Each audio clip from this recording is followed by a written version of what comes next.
There's a mysterious zone far out in our solar system. It's a region of ice worlds, some solitary, some with moons. Their names may be unfamiliar: Eris, Makemake, Haumea, but they hold clues to all our origins. And the first of these worlds, and the one we'll reach in 2015, is the king of the Kuiper Belt, Pluto. The long journey of NASA's New Horizons mission began in 2006 aboard America's biggest, baddest rocket, tricked out with every conceivable booster. We built a very light spacecraft and bought a very large launch vehicle, and the combination is ferocious. But in some sense, it all began in 1930 with Clyde Tombaugh, 24 years old and fresh off a farm in Kansas, but willing to spend long hours scanning star fields to find a moving point of light. Humanity's first glimpse of Pluto. The dream of actually getting to Pluto began with a 6-year-old boy in love with science, who grew up to lead a team of brilliant researchers and engineers with dogged persistence through decades of planning and building and testing.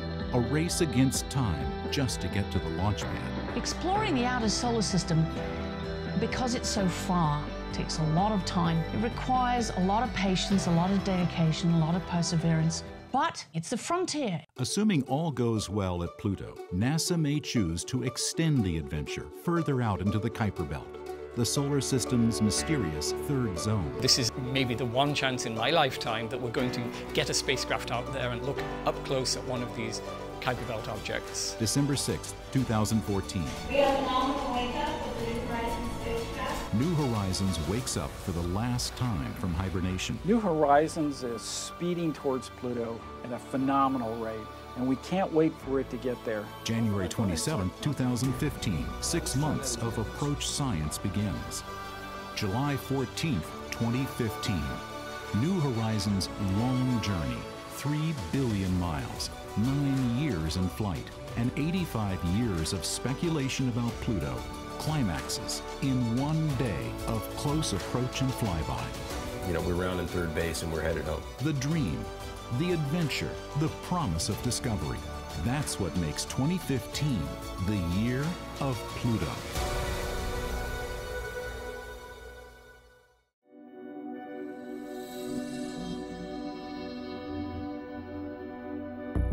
Studying Pluto and its neighbors from Earth is one of the toughest challenges in astronomy. It takes the largest telescopes and most advanced instrumentation on the planet. And it's tough even for the Hubble Space Telescope. And it takes time, from the discovery of Pluto in 1930 to NASA approving the New Horizons mission in 2001 to arriving at the planet in 2015. It's been 85 years, and time passing is definitely an actor in our story. But it's the combination of human skill, cutting-edge image processing, and sheer bloody-minded persistence that has resulted in the most important discoveries. And that's a tale as true today as back in 1930, when Pluto was first found by Clyde Tombaugh. In 2011, at the SETI Institute near San Francisco, Mark Showalter used Hubble data to discover 2 new moons around Pluto, although he was actually looking for possible rings. Showalter has found rings associated with small moons around other planets. And that was kind of the motivation for checking out Pluto. It's got 2 little satellites. Satellites raise clouds of dust. Let's see what might be there. It's easy to take artistic license to show what Pluto's rings might look like. In reality, it's incredibly hard to see faint objects against the dense background star field and the glare from Pluto and its large moon, Charon. We came up with this trick where you take the images and then you rotate the camera 90 degrees, you take more images, and if you do that all just right, you can do this thing where all that glare cancels out, and what we're left with is just the rings. We can think of it as a stack of images. Think of it as like a cube looking down. So let's turn it on its side.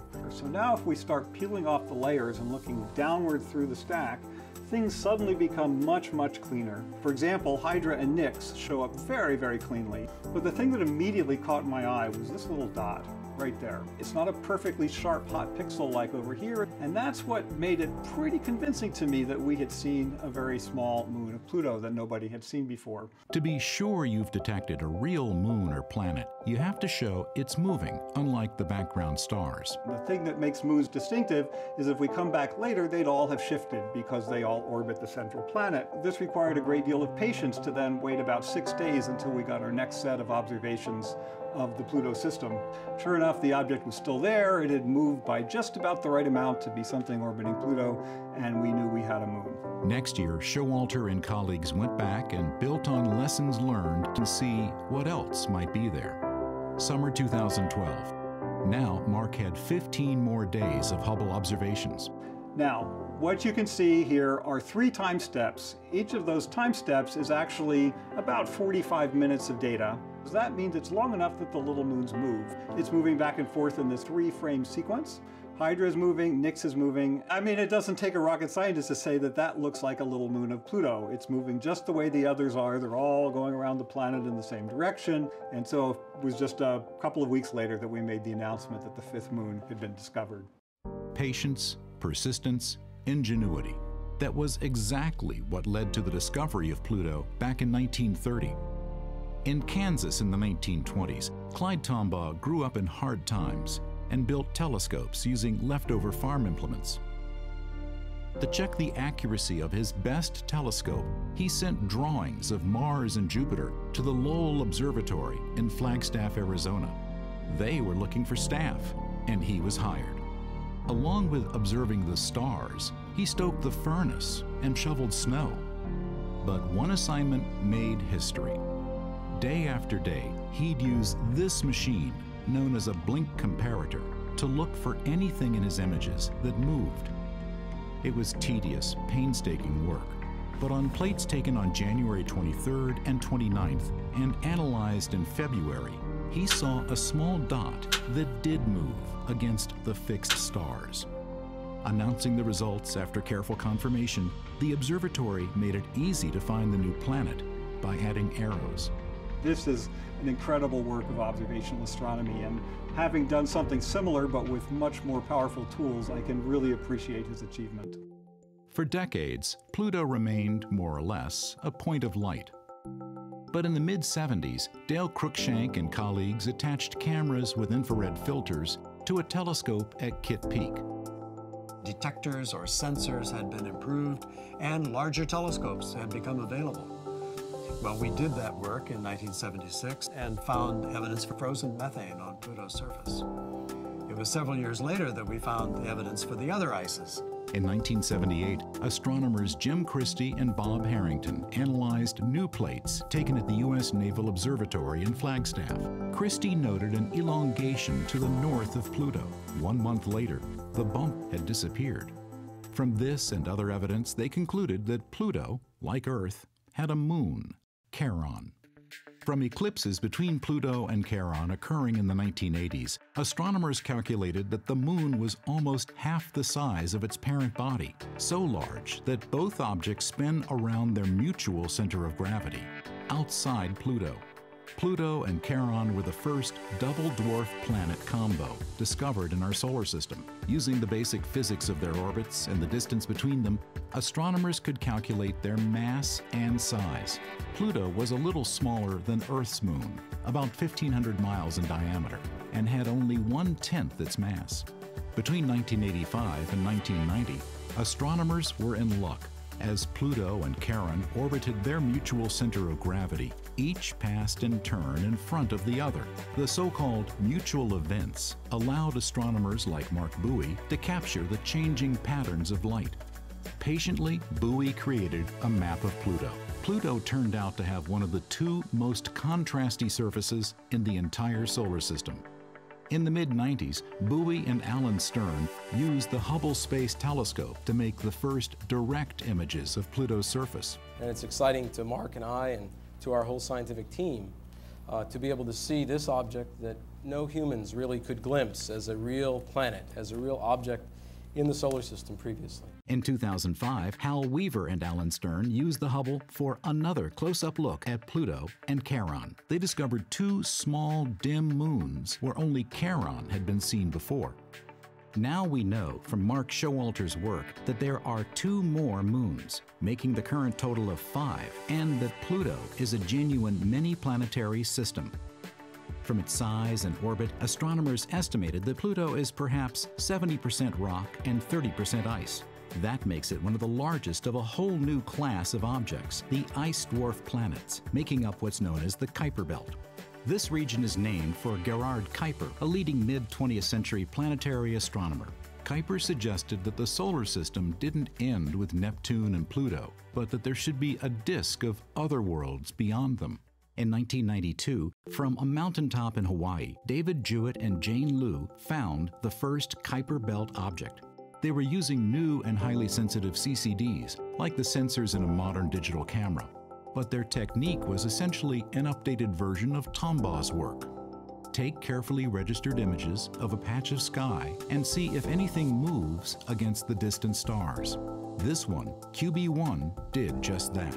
It was only a few hundred kilometers across, 10 times smaller than Pluto, but still huge compared to a comet. Since then, teams of astronomers have found around 2,000 KBOs.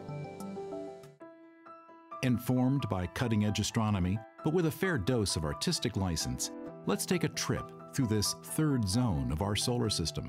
We used to think of the solar system consisting of two different types of planets. The planets we call the terrestrial planets, which are Earth-like planets. That would be Mercury, Venus, Earth, and Mars. Next out, the asteroid belt. Fragments of worlds smashed to pieces by gravitation and collisions. Then come the 4 gas giants. Jupiter and its moons. Saturn with its magnificent rings. Uranus, also ringed. And Neptune. And then Pluto was this kind of, odd guy out. It was this little object at the edge of the solar system. And then when we found all these other Kuiper Belt objects, this is kind of almost a third type of object. So for the first time ever, we'll be able to fly by a brand new object, an object that's been forming for billions of years, and understand what outer parts of the solar system are all about. By July 2015, we'll know for sure what Pluto and its moons look like, and that will provide breakthrough information on all those other ice dwarf planets, the most numerous planetary objects in the entire solar system that make up the Kuiper Belt. Actually, the Kuiper Belt is more like a donut, bulging up above and down below the ecliptic where most of the planets move. It's kind of like the asteroid belt, but much bigger. It has hundreds of times more objects in it than the asteroid belt. Let's now visit 5 named KBOs in the exact positions they'll be in on July 14th, 2015, the day when New Horizons flies by Pluto. Quawa was one of the first Kuiper Belt objects discovered. It's about 1,000 kilometers in diameter, a reddish world, covered in water ice, methane, and ethane. And like many KBOs, it has a tiny moon of its own, Waywa. Up above and down below the plane of the solar system, numerous KBOs have been flung about by Neptune's gravity. This region is known as the scattered disk. One of the largest of these KBOs, Eris, is close in size to Pluto and is made of rock and methane ice. Astronomers categorize KBOs by the tilt of their orbits relative to the plane of the solar system. And one of the more highly inclined orbits belongs to Makemake, named for a Hawaiian creation deity. Some of these have methane or water ice on their surfaces. Some of them just seem to be covered in some brownish gunk. There are gray objects out there. There are brown objects out there. There seem to be distinct populations. Some of them seem to be very spherical, and so they probably have warm interiors, and then others are peculiar shapes which suggest they're very cold and strong. Perhaps the most bizarre and unexpected KBO is Haumea, a KBO shaped like an American football, made of rock and ice. It's white with red splotches, and orbited by at least 2 moons. One of the strangest orbits of any KBO belongs to Sedna, discovered in 2003. Its orbit is the most eccentric of any KBO now known, bringing it as close as 76 AU to the Sun, but then carrying it outward to 936 times the Earth-Sun distance. Sedna's strange 11,000-year orbit seems to link it to an even vaster cloud of objects, ready for exploration by future generations. The Oort cloud is an immense icebox of long-period comets, from 10 to 100 times more distant than the Kuiper Belt, surrounding all the known worlds of our solar system. There's a real record of the early history of the solar system out there in cold storage at the edge of the solar system. This is what was left over. Pluto is the first member of that group. But to begin humanity's exploration of the Kuiper Belt, you first have to get to Pluto. And that means getting a mission approved, a spacecraft designed and built, and delivered to the launch pad on time. And none of that was easy.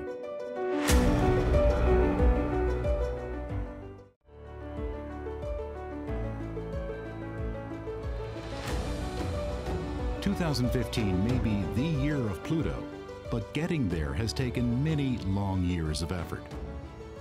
And for New Horizons, there's a date when things got started: 1989. It was the year when George Herbert Walker Bush became president and the Berlin Wall fell. Far from Earth, it was also the year when NASA's Voyager spacecraft flew by Neptune and returned the first images of its moon, Triton.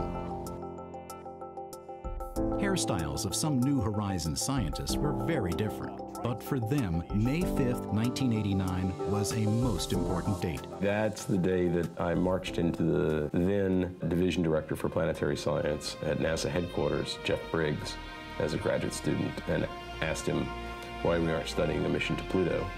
And he responded, "Because no one's ever asked me before. That seems like a brilliant idea. Why don't we do that?" Space missions rely on hundreds, if not thousands of people, but sometimes it takes someone with passion and persistence to make things happen. And for New Horizons, that's Alan Stern. I was interested in this when I was a boy, so I've been somewhere between in the groove and stuck in a rut for 40 years. There'd been some thought about sending one of the twin Voyager spacecraft past Pluto to complete the exploration of the known solar system. But in the 70s, the scientific establishment wasn't convinced Pluto was all that interesting. Young grad students like Alan, Mark Bowie, and Fran Bagenal thought differently. Back in, about late 1989 or so, there was a bunch of us who were really keen to go to Pluto. And the thing that drew me to it the most was the fact that we knew so little. Here's the frontier. So it was a bit of an opportunity for young people to come in and say, hey, where are we going to go next? What's the next great frontier that we should go explore?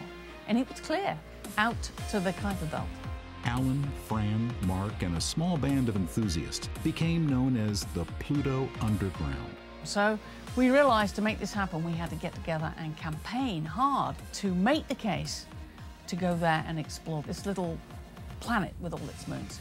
All through the 90s, there were many competing plans for a Pluto mission, like the Pluto Fast Flyby, the Pluto Kuiper Express. A Pluto mission was on, then off, then on, then off. If the Pluto mission had been a cat, it would have been dead long ago because they only get 9 lives. And we've had significantly more than 9 stoppages and odd twists and turns. What finally turned the tide was the National Academy's Decadal Survey, a consensus document from leading planetary scientists that ranked a Kuiper Belt Pluto mission highest in priority for medium-class budgets. Finally, after competitive proposals were evaluated, New Horizons, which teamed Alan Stern with the Johns Hopkins Applied Physics Laboratory, APL, and several other institutions across the country, was selected by NASA on November 29, 2001.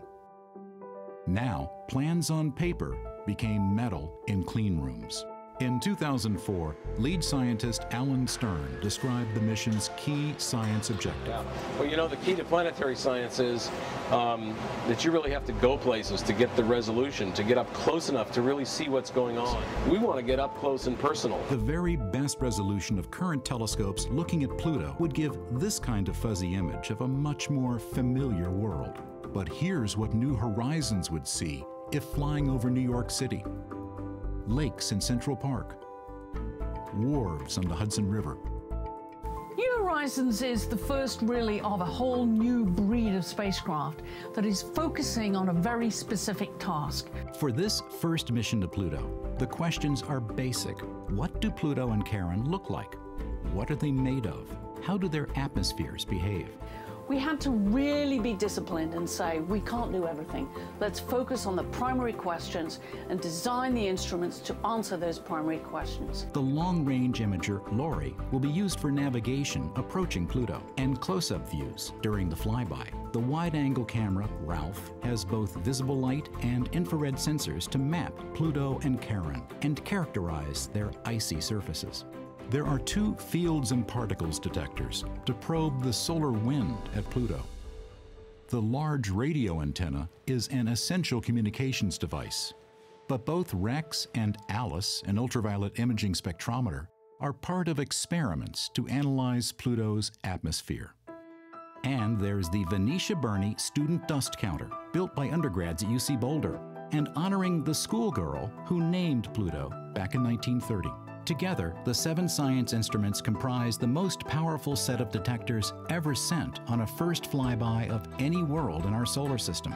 But their innovative and highly miniaturized design means that even when all are operating, they draw less power than half a 60-watt bulb, and they're intended to work together seamlessly. After building comes testing, but always with an eye on the clock and the calendar. It's very, very important that we launch in either 2006 or 2007. We have to make that deadline. If you want to fly to Pluto on the quickest route, you need Jupiter in position. And that means we have to launch in January of 2006. It feels a little bit like being strapped to a train going 500 miles an hour. The test program involves teams of engineers at Johns Hopkins APL and then at NASA's Goddard Space Flight Center. Once we launch this, we can't go after with a screwdriver. We can't go fix anything that isn't working. We make sure that we carry plenty of spare equipment on board the spacecraft. If our main computer breaks, we have a backup. If our main transmitter breaks, we have a backup. One of the things we do is we put the whole spacecraft on a gigantic vibration table, a paint shaker, and shake it. And then test it after that, and shake it again and test it again. So that's what we're doing from now until launch. Along with testing the spacecraft, New Horizons needs to train and test its human operators. And for a mission planned to reach Pluto in 2015, it's important to have young people on board early, so they'll be around at close approach. It's good that we can do that, so they will have both the time, the focus to stay with the mission over this long period of time. Many of the faces you see around Mission Control in 2004 and 2005 are young and enthusiastic spacecraft engineers. Normally we're focused on subsystems and instruments in the spacecraft surviving that duration, but for people we have to have a longevity plan. They'd be committing the prime of their careers to this mission to Pluto, knowing they'd be a decade older when New Horizons reaches its primary target. The ability to practice things in those years far out there are all part of the planning now to assure mission success then. How old are you going to be? In 2015? Yeah. I don't know, somewhere in my 40s. Oh, and you're a youngster. Yes. In late 2005, the action shifts to Cape Canaveral. New Horizons may be light and relatively small, but launching it to Pluto requires America's most powerful rocket, the Atlas V. New Horizons will be traveling so far from the sun that solar panels wouldn't be sufficient. So the Department of Energy delivered an RTG that would power the Pluto mission by turning heat from the radioactive decay of plutonium into electricity. Working round the clock, they arrive at Pad 41 before dawn. On behalf of NASA and the entire New Horizons team, Stern wanted to be the last to bid the spacecraft bon voyage before closing up the hatch. On January 19, 2006, after 17 years of planning, building, and testing, a picture-perfect launch that thrilled onlookers in Florida and the mission operations team back at Johns Hopkins in Maryland. We have ignition and liftoff of NASA's New Horizons spacecraft on a decade-long voyage to visit the planet Pluto and then beyond. Despite immense technical and timetable challenges, the mission had made its window and was on its way. New Horizons' velocity at launch was the fastest ever, traveling almost 60 times faster than a jetliner. In just 9 hours, it passed the orbit of the Moon. Apollo had taken almost 10 times that long. 1 year later, a slingshot gravity assist from the giant planet Jupiter provided another 2 kilometers per second boost, cutting travel time to Pluto by 3 full years. But this was more than just a jump in speed. The Jupiter flyby was a scientific dress rehearsal for Pluto. New Horizons instruments returned detailed images of Jupiter's clouds, moons, and rings. We got the night showing. Oh, wow, look at that. Then it was off across the empty ocean of space, with no new land in sight till Pluto in 2015. The spacecraft had been tested and passed with flying colors. Now it was time to test the humans and the ground systems. July 5th, 2013, it's day 1 of a 9-day encounter rehearsal. The main success criteria for this rehearsal is for the spacecraft to flawlessly perform its activities as if it were at Pluto, with everything the same, except that Pluto's not there. The dates in 2013 were carefully chosen so that Earth-received times would be identical to those for the real encounter in 2015. Mission managers wanted scientists and engineers to experience the stress of time-critical 24/7 operations expected for July 2015. We're flying by an object that is a huge distance from Earth, and we're trying to hit a box that's 100 by 150 kilometers wide. And that then leads into maneuver planning and trajectory control needed to thread that needle and hit that small box. It's way the heck out there. This rehearsal would actually be uploading commands to New Horizons to instruct the spacecraft to run through the exact same set of observations as in 2015. There definitely is an element of risk involved, but from one standpoint, if you didn't do any simulation with the real spacecraft at all, you could argue that could pose more risk because you don't want such a critical activity only being done once on flight. Those are all invaluable to get us ready and practiced for the one and only shot we'll have to explore the Pluto system. We've been waiting 12 years since we wrote the proposals to do this rehearsal. It's the last big step before we can do the encounter. We think that we are about 10 million miles out from Pluto and closing. But so far, so good. We're off to the races.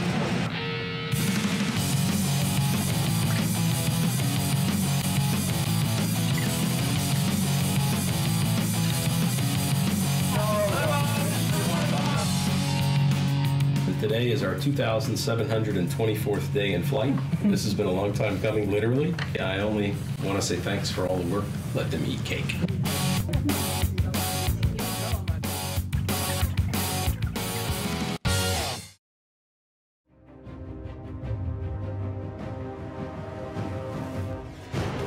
July 12th, 2013, standing in for July 14th, 2015.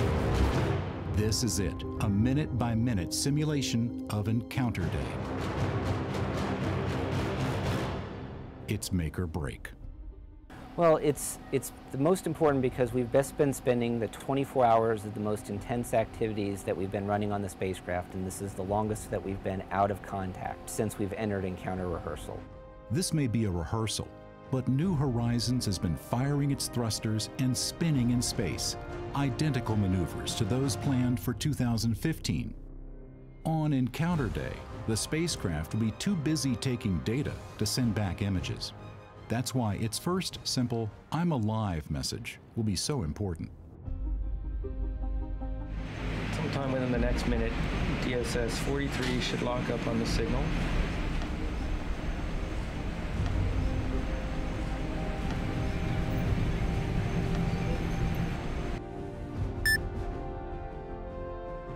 We're good. We're nominal. Spacecraft's nominal, and it looks like all the observations that we had planned between the last track and this track happened. So this gives us good confidence that at least the spacecraft has been performing all of those twists and turns that we've been anticipating it to over the last 7 days. I like to say that at the flyby, I don't want to be learning anything about the ground system or the spacecraft of the team. I want to be learning only about the Pluto system. No spacecraft has ever been to Pluto, nor will ever go back in our lifetime. Pluto is every child's favorite planet. You know, you ask anyone under the age of 6, they're going to say Pluto. We don't exactly know what Pluto looks like, but it looks very exciting from the images we have from the Hubble Space Telescope so far.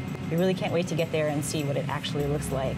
So if anybody says that Pluto is boring or not important, no way. Before New Horizons arrives at Pluto, most everything we think we know about the planet and its moons is up for grabs. Virtually every place we've sent a spacecraft on a first reconnaissance mission like this, that we find out that our Earth-based notions were flat wrong. So I'll tell you what we expect, but before anything, what we expect is to be surprised. From the 1990s through today, Stern has been consistent in avoiding speculation. You get the same answer everybody's gotten from me for almost 20 years. I don't make predictions, except for one. My best guess is we're going to find something wonderful. But in the final months leading up to the July 2015 encounter, it's hard for most humans not to imagine what we'll see. Many planetary scientists, like Paul Schenk, base their expectations on what we saw when Voyager 2 reached Neptune, and specifically as it flew by its moon, Triton. Voyager was a 10-year-long exploration of the outer solar system, and every time they got to a planet, it was basically the first time anybody had really seen those bodies. So when they got to Jupiter, they were greeted with enormous surprises. The erupting volcanoes on Io were just completely unexpected. And so when they got to Uranus, there were more surprises. The exotic trains of Miranda and Ariel, for example, were not expected. So by the time they got to Neptune, they were kind of accustomed to the idea that they were going to be surprised. And sure enough, Triton completely blew them away. Bonnie Barati was at NASA's Jet Propulsion Lab as the first images of Triton, a moon of nearly 1,700 miles diameter, came down. Triton was almost a twin of Pluto. It's about the same size, about the same brightness. Originally, Triton was probably a Kuiper Belt object, just like Pluto, floating around in space, but then it got too close to Neptune and it got captured by Neptune's gravitational field. Recently, Paul Schenk enhanced the original Voyager data to create this detailed flyover of Triton. It has odd patches and odd blob-like features, kind of like amoebas crawling around on the surface. Triton has very few impact craters. Its surface is extremely young geologically. And it actually has geysers spurting material off into space. Here is a body that is hundreds of degrees below zero. It's so cold, it's forlorn, it's barren. We just didn't expect to see this activity on Triton. It was quite a surprise. If you just assume that Pluto was going to look exactly like Triton, which is the most similar object we know about, then you might expect to find a very interesting body. But Triton is not the only dynamic ice world in the outer solar system. 16 years later, the Cassini spacecraft sent back images of Saturn's moon, Enceladus, about 300 miles across. This is a tiny little moon, and Enceladus is actually a winter wonderland. It's very bright. It reflects almost all the radiation that falls on it, and it has these huge ice volcanoes spewing out from its south pole. And Enceladus is continuously giving off puffs of water vapor, and so if you start to see puffs of water vapor coming off Pluto as New Horizons gets closer, that would be exceedingly interesting. But what forces can power volcanoes in the deep freeze of the outer solar system? Triton and Pluto are both balls of ice with presumably rock in the center, and so one of the sources of energy is radioactive decay inside the rock, which gives off heat, just like the Earth is heated. If you just let Pluto sit there and pump the heat out of the rocks, you generate enough energy to melt a couple of 100 kilometers worth of ice. It's still possible to have an ocean beneath a relatively thick ice shell. The ice shell might be 100 miles thick or so. Over billions of years, the ice shell gets thicker and thicker and thicker as Pluto cools, and as it does so, it squeezes the water underneath, and if you squeeze the water too much, then it may well actually create fractures and the water could jet out to the surface. When you're going out to the edge of the solar system, you kind of have to expect some surprises, and we're going to see them at Pluto as well. Just as Triton and Enceladus were mere dots before spacecraft reached them, until now, Pluto has been an astronomer's planet. That's about to change. We are going to start off as astronomers, and we'll be using astronomical tools to try and sharpen up our images and pull every last little bit of detail out of these fuzzy blobs. We gradually turn from astronomers into geologists as we get closer and it becomes a real world. Jeff Moore was in the room at JPL as those Triton images came down, but he also enjoys field work and thinks we'll recognize some similar planetary processes at work on Pluto as back on Earth. So I'm a geologist, and although we don't expect to see oceans on Pluto, there are common processes which operate on this planet, which are likely to operate also on Pluto and its moons. While the scales are very different, erosion shapes landforms here on Earth and all across the solar system. There are these little finger-like projections that are formed by the process of erosion, where wind and water have sculpted this landscape by taking advantage of small differences in the strength of the original rock, creating large, huge, fantastic landscapes, such as on Jupiter's moon Callisto, and we can anticipate that we may perhaps also see landscapes like this on Pluto and its moons. Pluto's 248-year orbit is more eccentric than our solar system's terrestrial and gas giant planets, greatly varying its distance to the Sun. But it's typical of many other objects in the Kuiper Belt and newly discovered planets around other stars. That, plus its highly angled polar tilt, combine to produce strong seasonal effects. In fact, the seasons of Pluto are amongst the most extreme of any seasons on any world that we know of orbiting the Sun. And those extremes may be one reason why its surface is also extremely contrasty. Pluto is perhaps the most intensely bright and dark place that we've seen in the solar system. This dark surface collects more heat. It warms up like asphalt does on a sunny day here on the Earth. And if there were frost that had settled on this dark surface, they're being heated up and driven off, and the transportation of this material could also be creating wind, so you might see small dunes oriented along the periphery of the dark surface, showing this process in action. For planetary scientists, color can be a clue to the composition of surfaces that can't be sampled directly. On the Earth, these kinds of colors from red to dark gray are generated entirely by the presence or absence of rust. On Pluto, we see also these same ranges of colors from gray to bright white to yellow to red to black, but there it must be due to a completely different process. At NASA's Ames Research Center near San Francisco, longtime Pluto researcher Dale Cruikshank and postdoc Chris Matarese conduct experiments to see what processes might create the colors we see on Pluto, starting with gases like methane and nitrogen and the extreme low temperatures we know are found there. In our cold chamber, we can produce a thin film of ice and then after that expose them to a beam of electrons, which are charged particles, comparable to what comes into Pluto's surface from space. We find that when we shine ultraviolet light or electrons on simple molecules, before too long the simple molecules are broken apart, and by natural processes they reassemble into more complex chemicals.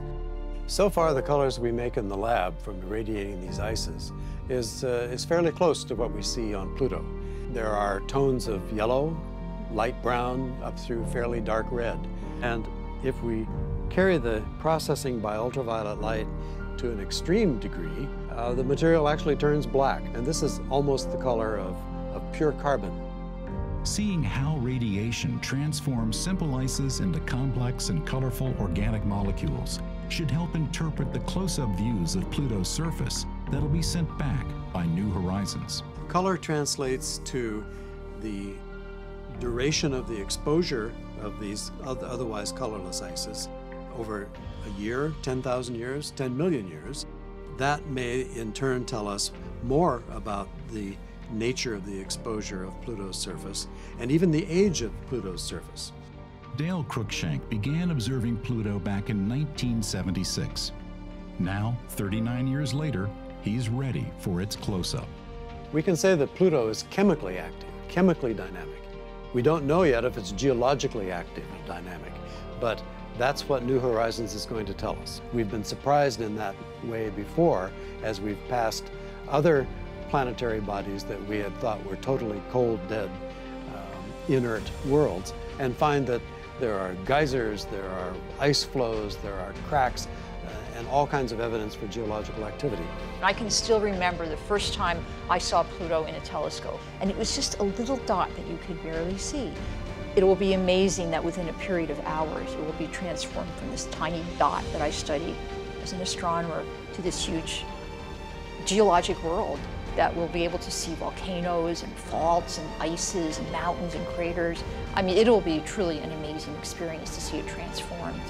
So, from sophisticated lab experiments, from exploring other worlds, and from applying insights from terrestrial processes, what should we expect when we get to Pluto in July 2015? But the only thing that would surprise me would be if we turned out not to be surprised. But enjoying the scientific surprises to come means avoiding dangers on the last few million miles to Pluto. That's next.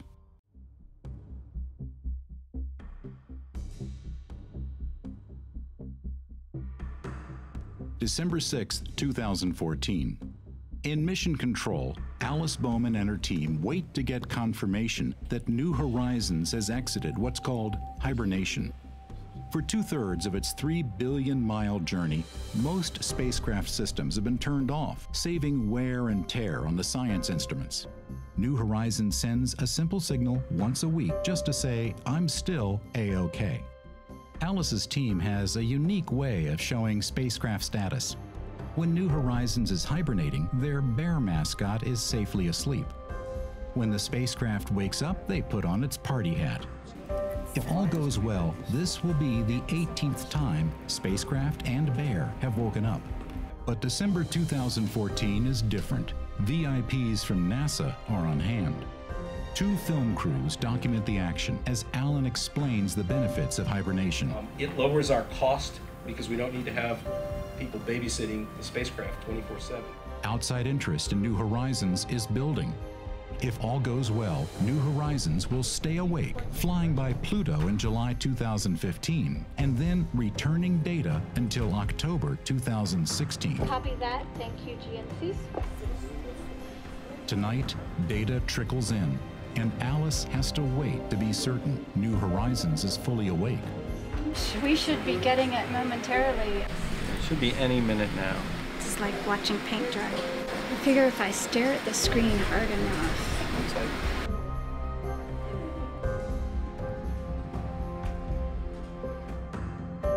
And packet 5 just came in. There we go. There we go. PI, PM, Mom on Pluto 1.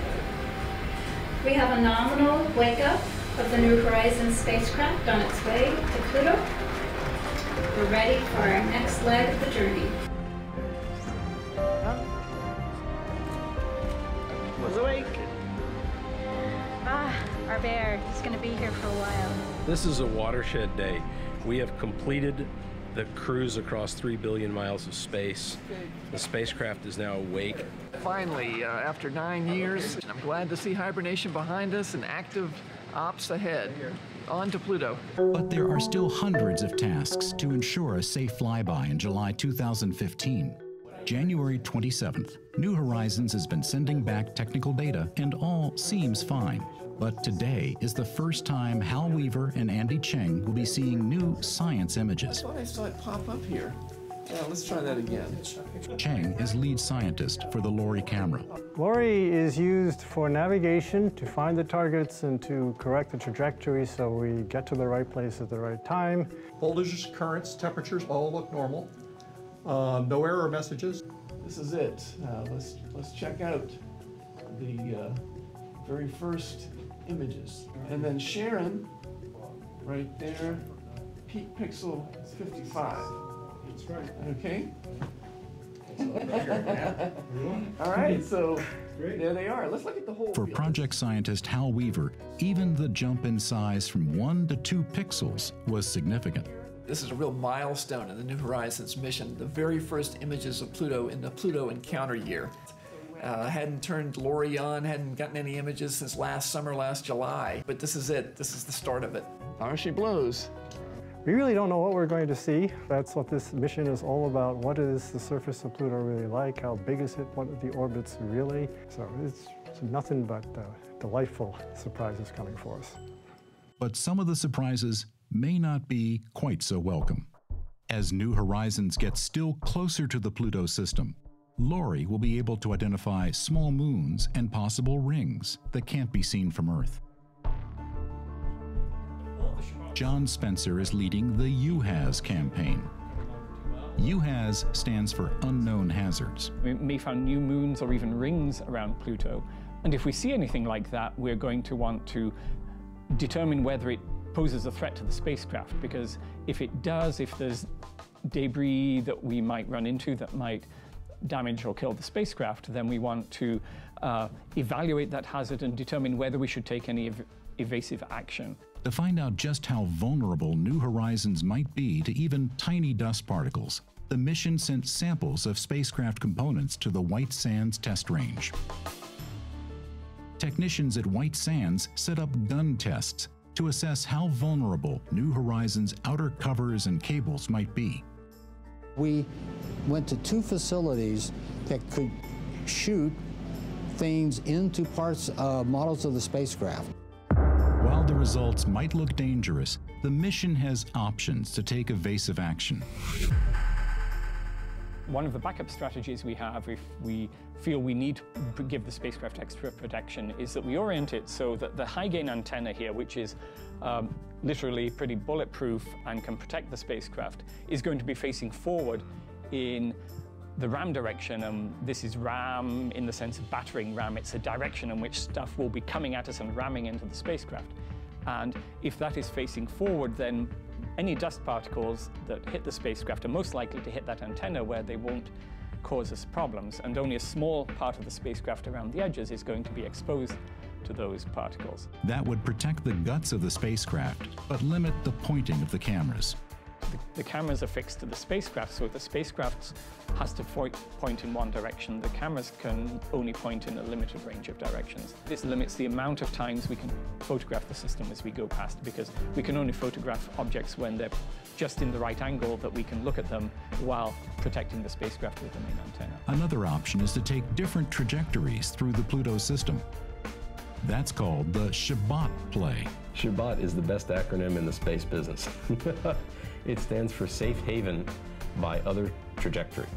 And it is the word we use to represent our backup plans at Pluto. The second Shabbat takes us much closer to Pluto, into the region where atmospheric drag depletes orbits of any debris, which we think would be the safest Hail Mary pass that we could fly if we have to do something different than the nominal. We are coming into the Pluto system with the ability, if we learn something we don't expect, to be able to make a change and get the goods. But those decisions can only be made in the last month before closest approach, and there'll be limited time to evaluate the best options. So in February 2015, Spencer's UHAZ team, including ring specialist Mark Showalter and postdoc Simon Porter, are running through a readiness test. Now they're on the clock and being scored for whether they can work through the calculations fast enough to decide on a trajectory correction maneuver that might prevent loss of mission.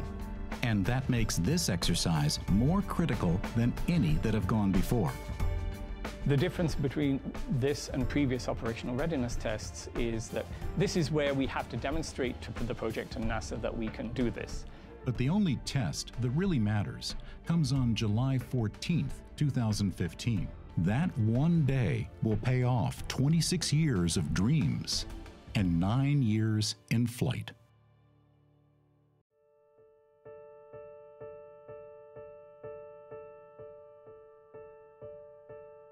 For the science team, the year of Pluto began with another meeting to review the latest data on the Pluto system and to hear updates on how the spacecraft was performing. Mission manager Glenn Fountain, who'd been with the project from its start, summarized remaining risks. Red boxes are possibilities that could kill the mission. But now, in 2015, there are more and more green boxes, risks that have been minimized. Something that we haven't thought of still might happen, but I'm confident that whatever happens, whatever fate throws at us, this team will be able to resolve it, and we'll go on to get wonderful data when we get to Pluto. We have a fantastically talented team of people who have worked very hard, and we've tested the sequences inside and out. And while there are always unknown unknowns, I'm very confident and really looking forward to the curtain rising. Along with mind-bending technical details, there also was a sense of history in the making. To document the long years of effort to get this close to Pluto, the mission recreated a team photograph taken in 2004. As Glenn, Alan, and Alice had carefully planned back then, many of the scientists and engineers were still actively engaged in New Horizons and looking forward to July 2015. We have worked hard to get a coherent team, because if you don't have a good team to operate the spacecraft, to do the planning, you will fail. And so we worked a plan early in the mission to have younger people with the right amount of experience to be on the mission. And it's just like watching your kids grow. It's like all of a sudden, where did the time go? You know, they are older, they're more mature, and they're now the very experienced veterans. But the hard work of mission planning was by no means over, even this close to Encounter Day. While exploring Pluto in 2015 is exciting in itself, New Horizons was recommended in part as a mission that might continue on, farther out into the Kuiper Belt. That takes identifying potential targets now for a still more distant flyby, should NASA approve an extended mission. This challenging task was assigned to John Spencer, Mark Bowie, and a team of young postdocs. And like everything else about this mission, it wasn't easy. Bowie and John Spencer had been using Earth's largest telescopes in Hawaii and Chile, but even Earth's best couldn't crack this task. But the basic problem is the Earth's atmosphere is just a mess at these scales. There's a limit, and that's what we've been beating our heads against. Now with time running out, we had to turn to Hubble. And so we sort of, not so jokingly, talk about Hubble to the rescue. Without Hubble, we would not have these objects. Mark and his young collaborators came up with innovative search techniques using custom software. What that does is makes the stars smear out and makes the Kuiper Belt objects hold still. It's been a lot of work, but to do something as exciting as this has been just so much fun. I've been plugging through the data today because it's fresh data, and I just really wanted to know what the answer was. Well, we would have been in big trouble if we didn't find the KBO in time. So there was this pressure, but honestly, we had the best people in the world working on the problem, and we did it. And we just do the math, write the software, crunch the pixels, and then I create this graphic, and from that point on, it's what I call wetware. It's what you got in your head. In reality, KBOs are moving against the fixed stars. Mark came up with a way of making them more obvious by flipping that around and making the stars appear to move, and any KBOs stand still. Right in the middle, there's something that's just holding dead constant. And that's the Kuiper Belt object. You can't argue with that. It was a high-tech variant of the approach that had been instrumental in exploring the Pluto system right from the start. But at the core, it's a technique that hasn't really changed since Tombaugh's day. You have two pictures of the sky taken at different times, and you're looking for the stuff that moves. As soon as you see something real, there is absolutely no question about it. As soon as it flashes on the screen in just a millisecond, there it is, it's real, and you know, I've found another Kuiper Belt object. But finding a KBO is only half the battle. Is it located where New Horizons can reach it with available fuel? Once you have the orbit, and we know where the spacecraft is and where it's going to be, We can figure out how much fuel the spacecraft is going to need to use to get to these objects. With more Hubble time, New Horizons got a pleasant surprise. It looked like we might actually have to burn the engines to miss the object, which was a pretty exciting concept. You know, it's a good thing we looked, because you wouldn't want to run into one of these things. These cold classicals, they're pretty much as they were 4.5 billion years ago. They're little fossils. That's incredible. We have no idea what they're going to look like. So with potential targets found at last, it was on to Pluto. I'm feeling pretty exhilarated at this point. You know, you're at the top of the roller coaster, you're about to go down that dizzying, thrilling ride into the system. Just seeing Pluto there getting bigger and bigger, it gives me goosebumps. Today, we're only a few months away from the encounter. We're less than an astronomical unit, the distance between the Earth and the Sun, that distance away from this fascinating object. It's the last major body in our solar system that we really need to visit. To be putting the capstone on the initial reconnaissance of the solar system, it's heartwarming, and it feels like something that makes a career worthwhile. As spacecraft goes, New Horizons is a very small team, but still, we've been working on this for over a decade, and you add it all up, and it's about 2.5 million work hours to get ourselves to Pluto. We have waited first the 4 years that we couldn't hardly think about because we were running so fast, and then it is, oh, we wait, and now we are ready to begin the encounter. We have had delayed gratification. The year of Pluto is, you know, simultaneously a beginning and an ending. It's an ending in that we are completing our objective. We're accomplishing the flyby of the Pluto system for the first time. But it's also the beginning of a whole new chapter for science, of really being able to explore these objects as the data comes down over a period of months. You know, in bringing in postdocs and the younger scientists who, some of whom were in high school when we started this project, and now they have their PhDs and they are spectacular experts and very talented at what they do. I was in preschool when Alan first started talking about a Pluto mission, and finishing high school and starting college when it was built, and in grad school for the cruise. Having young people come into these programs, gaining the experience, they're going to be the next generation of explorers. We've never been to a KBO. We've never been anywhere close to a KBO. This is the most unexplored area of the entire solar system, which is another way of saying this is the most unknown area that we as humans can reach with spacecraft. We can't wait to get to Pluto and to July 14th and see what the surface looks like. We're ready to go, and it's showtime.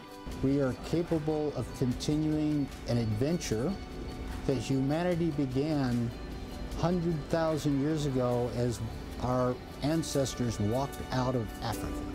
And we are continuing that exploration, and this country is in the forefront of doing that.